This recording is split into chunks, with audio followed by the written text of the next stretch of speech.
Assalamualaikum warahmatullahi wabarakatuh. Alhamdulillah Bapak Ibu sekalian, kita bisa berjumpa kembali bersama saya Haris Susanto Wideswara pada BPSDM Provinsi DKI Jakarta.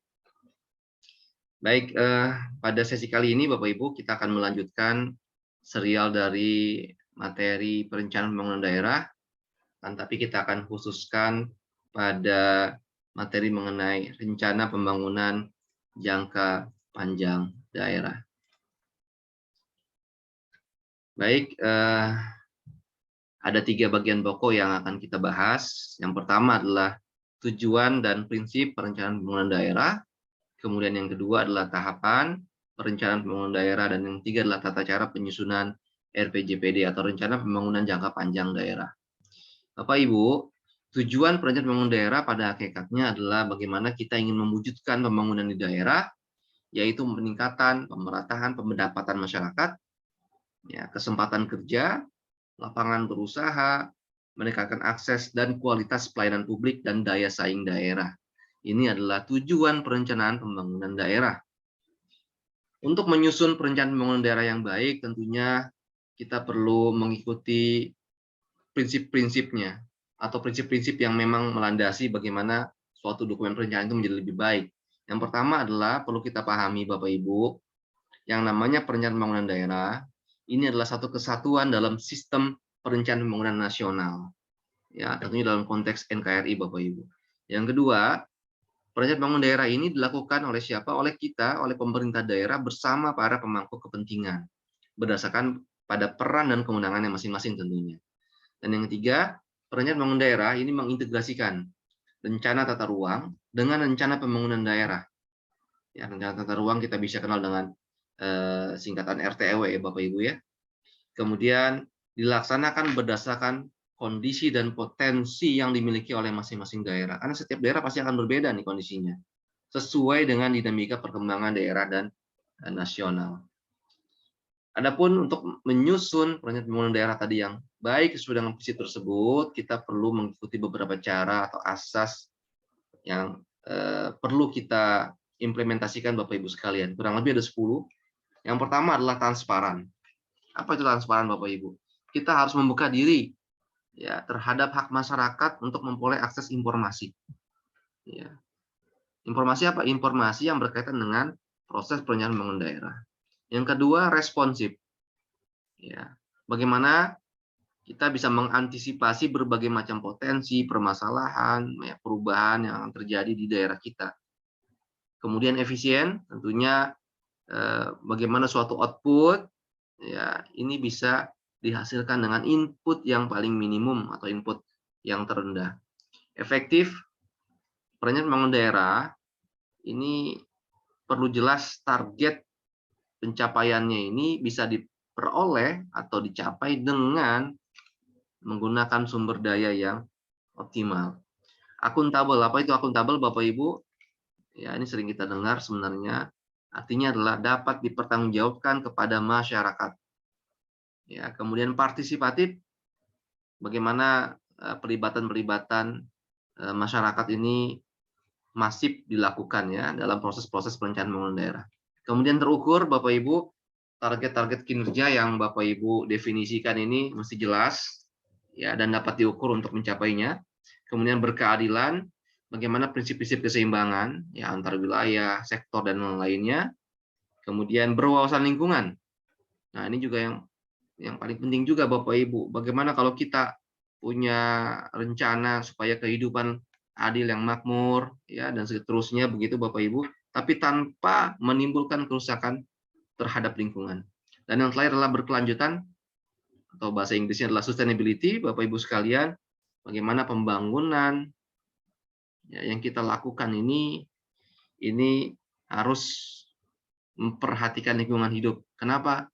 Karena supaya ya Bapak Ibu, lingkungan hidup itu juga baik buat generasi kita saat ini, tapi juga untuk generasi masa depan.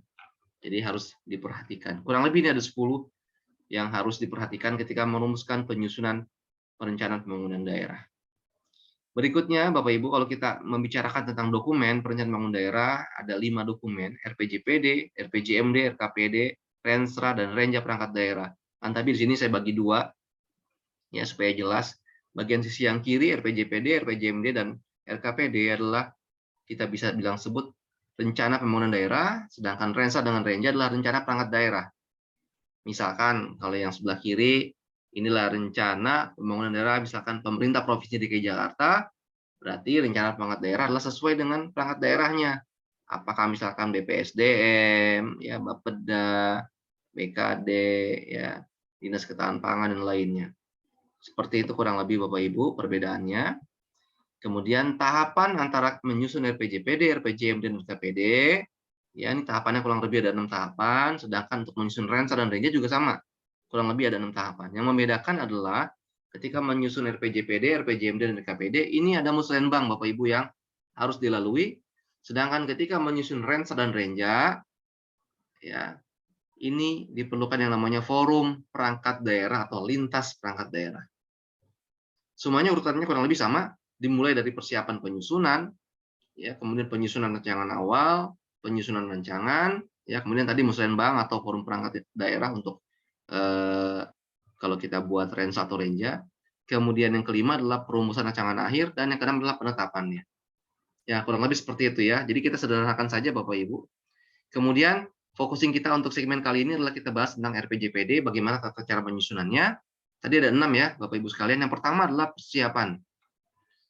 Apa saja yang perlu disiapkan? Intinya adalah di bagian pertama ini adalah bagaimana menyiapkan teamwork Bapak Ibu dan juga legalitas timnya. Ya, yang bagian pertama adalah menyusun rancangan keputusan kepala daerah tentang pembentukan tim. Ya, kalau di provinsi berarti keputusan gubernur begitu. Kemudian orientasi mengenai RPJPD-nya seperti apa. Kemudian penyusunan agenda kerja tim, dan berikutnya adalah penyiapan data dan informasi perencanaan pembangunan daerah berdasarkan SIPD, Sistem Informasi Pembangunan Daerah. Ini yang dilakukan di tahapan yang pertama. Kemudian yang kedua adalah penyusunan rancangan awal. Nah, apa saja Bapak Ibu yang perlu dilakukan di rancangan awal? Ini akan lebih banyak data Bapak Ibu, data dan informasi. Misalkan saja di bagian poin A adalah analisis gambaran kondisi umum daerah. Tentunya beda-beda antara misalkan Provinsi DKI Jakarta dengan Provinsi Banten, Jawa Barat, dan lainnya pasti akan berbeda nih gambaran umum kondisinya. Kemudian permasalahan juga akan berbeda.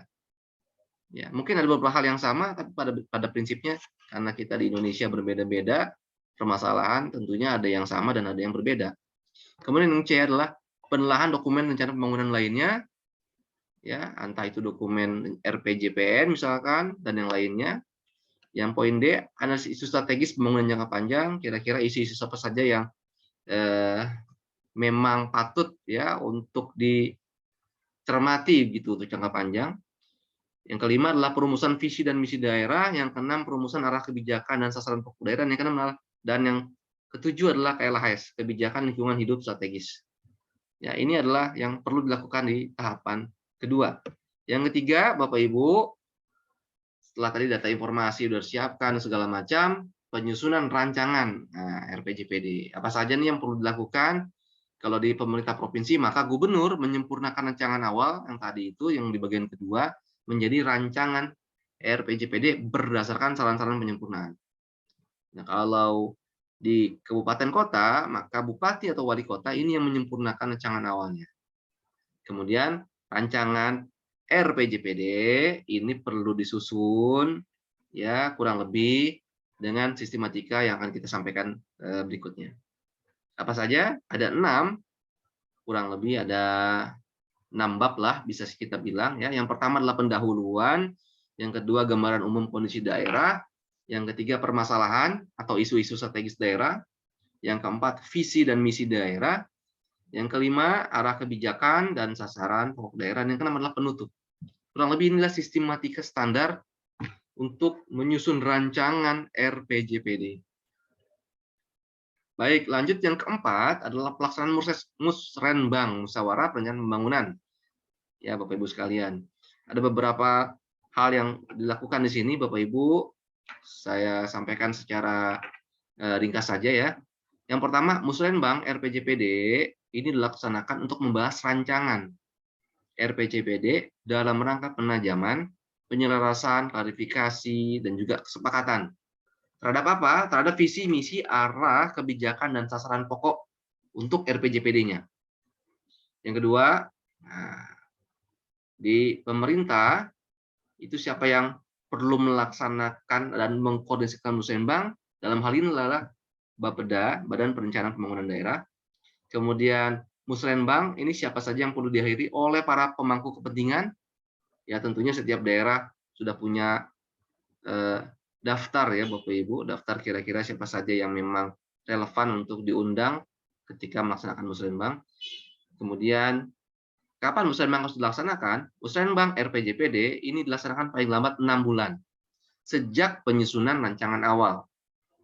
Ya, 6 bulan sejak penyusunan rancangan awal. Dan yang kelima adalah pimpinan DPRD atau anggota DPRD, kemudian pejabat dari kementerian atau lembaga pusat ya atau unsur lain, ini juga dapat diundang menjadi peserta atau narasumber dalam musrenbang tersebut. Kemudian setelah musrenbang, tahapan berikutnya adalah perumusan rancangan akhir. Ya, jadi perumusan rancangan akhir ini merupakan proses perumusan rancangan RPJPD tadi ya, yang sudah dilakukan proses-proses tambahan melalui musrenbang begitu. Kemudian perumusan rancangan akhir ini perlu diselesaikan paling lambat 1 bulan setelah musrenbang RPJPD. Rancangan akhir disajikan paling sedikit dengan sistematika tadi yang saya sampaikan di awal, ada 6 bab ini. Ya. Baik, berikutnya yang keenam, ini adalah tahapan akhir. Ketika proses-proses tadi sudah dilaksanakan, maka RPJPD perlu ditetapkan. Kita sebutnya penetapan RPJPD. Siapa yang menetapkan? Di level pemerintah provinsi, gubernur menetapkan rancangan perda peraturan daerah tentang RPJPD provinsi yang telah dievaluasi oleh menteri ya menjadi peraturan daerah provinsi tentang RPJPD. Ini kapan waktunya? Paling lambat 6 bulan setelah RPJPD periode sebelumnya berakhir. Oke, berarti kalau misalkan bulan Juni, misalkan bulan Juni 2025 suatu RPJPD berakhir, maka setidak-tidaknya itu paling lambat Desember 2025 ya itu Raperda tentang RPJPD suatu provinsi itu perlu ditetapkan.